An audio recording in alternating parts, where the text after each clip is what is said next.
Welcome to today's Explainer. Look, today we are tackling a massive financial decision, one that could, no joke, literally save you thousands of dollars.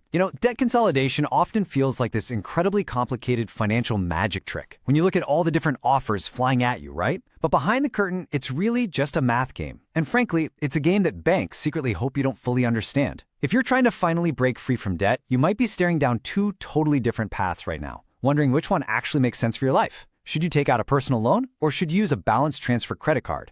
Well, that is exactly what we're going to solve today. Now, a quick heads up, we are going completely objective here. We're stripping away all the banking marketing fluff and those flashy mailers.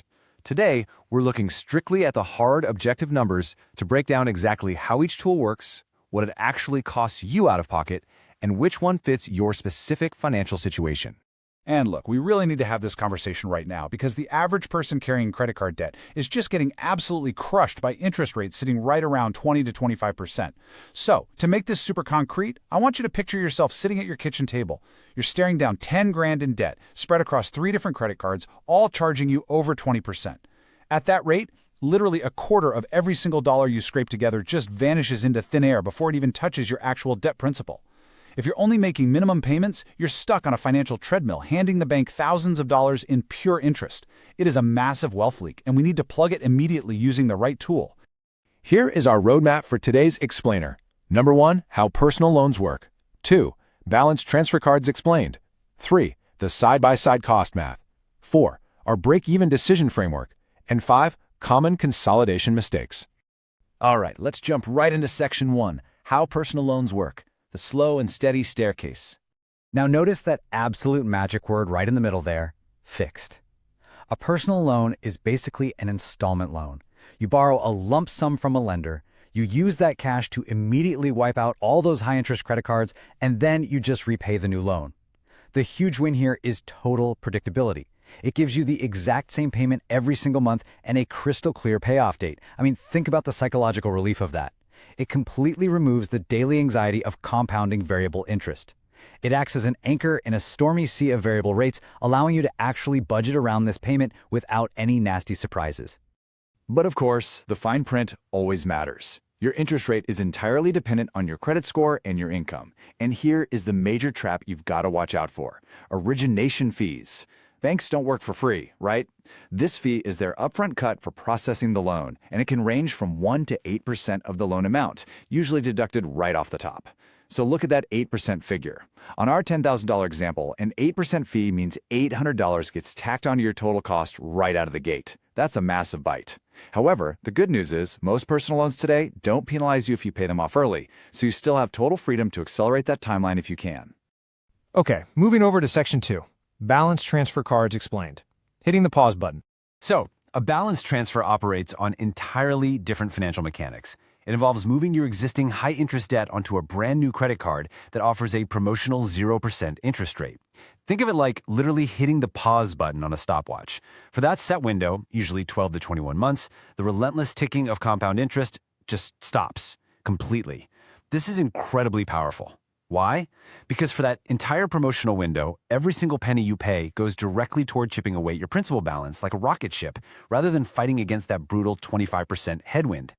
But listen closely, 0% definitely does not mean free. Just like the personal loan has its origination fee, to actually move the money over to a balance transfer card, the bank is going to charge you an upfront transfer fee, usually between 3 and 5%. And to even get your foot in the door for the best offers, you generally need a good to excellent FICO score, usually around 670 or higher. Which leads us to the most critical question on this path. What happens when the promo window closes? This right here is the massive trapdoor.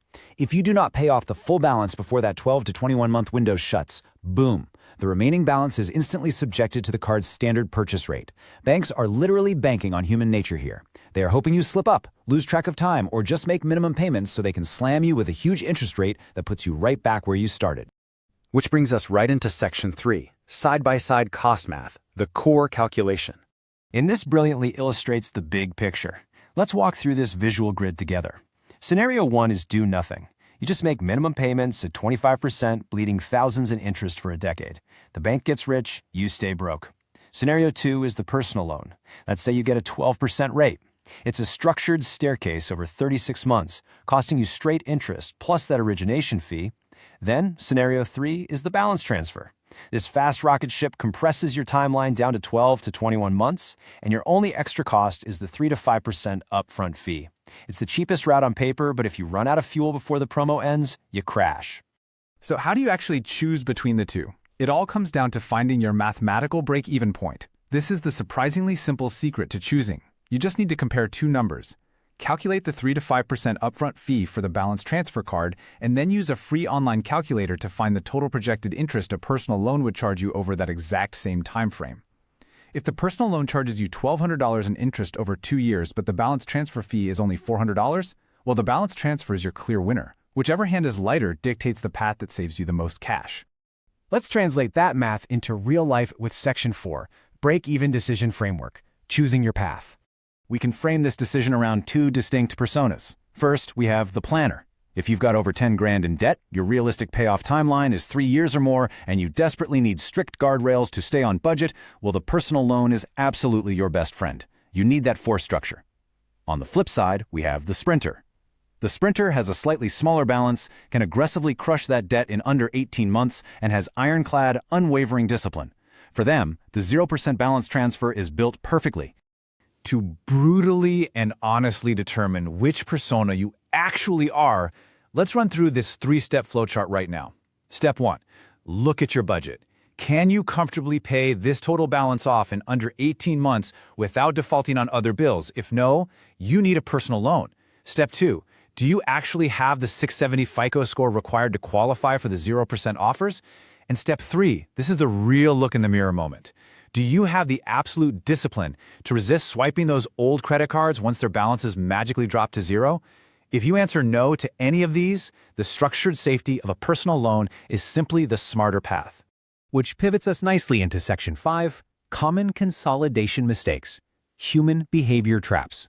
Because look, human behavior can completely ruin even the most perfect mathematical strategies. Here are the 5 most dangerous traps banks hope you fall into. Closing old cards, which unexpectedly spikes your credit utilization and tanks your score. Ignoring the fine print, focusing only on low monthly payments, which just stretches your timeline and drains your wallet. And assuming consolidation is a magic pill. But the most terrifying trap? That's mistake number 2 right there. We really need to deep dive into this nightmare scenario, zombie debt. This happens when you pay off a credit card with your brand new consolidation loan, you leave the old account open, and then, well, life happens. The car breaks down, the roof leaks, and suddenly you start accidentally swiping that old card again for new purchases. You essentially bring the old debt back to life, running up a massive new balance right alongside your brand new consolidation loan.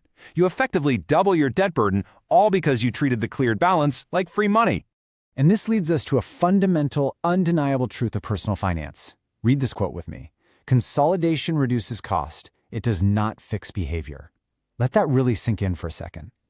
Shifting debt around from one bank to another, it's literally just a math equation. It makes the numbers look prettier on a spreadsheet, but permanently getting out of debt, that requires a genuine, profound change in your lifestyle and your spending habits. You simply cannot outmath a bad spending habit. So, as we wrap up today's explainer, I want to leave you with this final, provocative thought. Ultimately, whether you pick the fixed predictability of a personal loan or the aggressive sprint of a balance transfer, the math really just points you to the starting line. Your personal discipline is what actually carries you to the finish line. Running your numbers through a comparison calculator, that's the easy part. Changing the habits is where the real wealth is built. So are you truly ready to fix the root spending behavior? Or are you just trying to shift the math around to buy yourself some time? Which path are you going to commit to today? Until next time, stay focused and keep learning.